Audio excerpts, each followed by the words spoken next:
Hi guys, it's the 5 Points guy. Today we're going to talk about 5 points why Mandarin is the most fascinating language on the planet right now.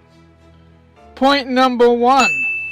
Mandarin is a very popular language. There's no secret Mandarin is a pretty big deal, not just in Asia, but around the world.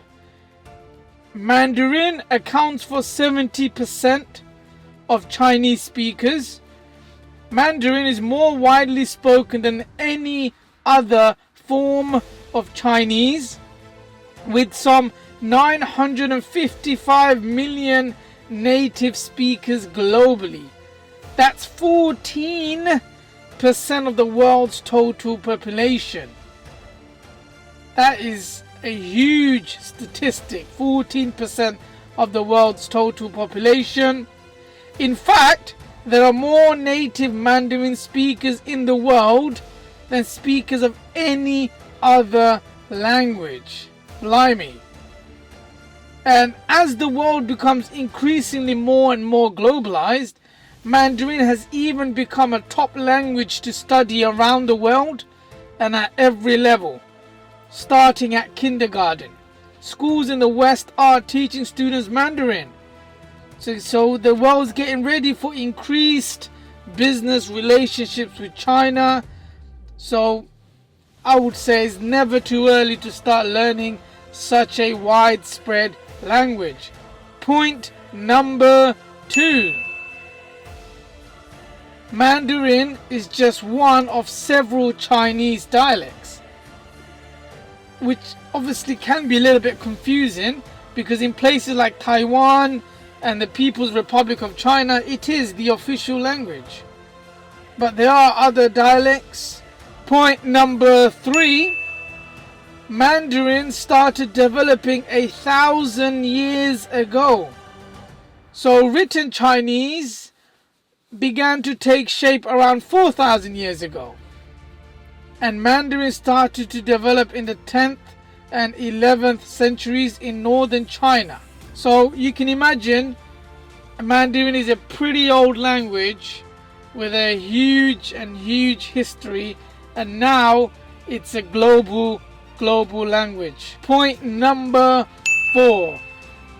Mandarin uses 50,000 different characters. Wow.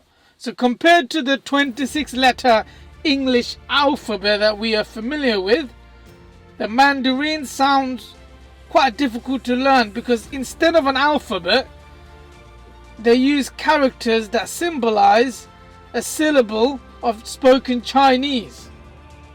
So each character could include parts that represent ideas, physical objects, or pronunciation. So to put this all into context, everyday Mandarin typically uses a set of some 2,500 characters. Yep, 2,500 characters. Wow! Point number 5. Mandarin didn't always go side to side. Written Chinese or written Mandarin has a fascinating history dating back to the Shang dynasty in 1200 to 1050 BC. Up until 1955, the language was written in vertical columns, going from right to left. Since then, the People's Republic of China has westernized the written language. So now it is written from left to right horizontally. So they've changed it to adapt to the modern world and to make the language more used to by Westerners. Alright, so here's my 5 points on why Mandarin is the most fascinating language on the planet. Everyone's trying to learn it. And it's taught in schools. There's a lot of demand in private tutors. There is a huge demand in parents looking for private tutors to teach their children Mandarin because they believe that will help their children grow up and potentially work or do business with China. Because China is a growing superpower It has a huge population. It is the manufacturing capital of the world because it manufactures literally everything. So the 5 points guy reckons it's a language that we need to learn. Take care, guys. Please like and subscribe for more videos from the 5 points guy. Thank you. Bye.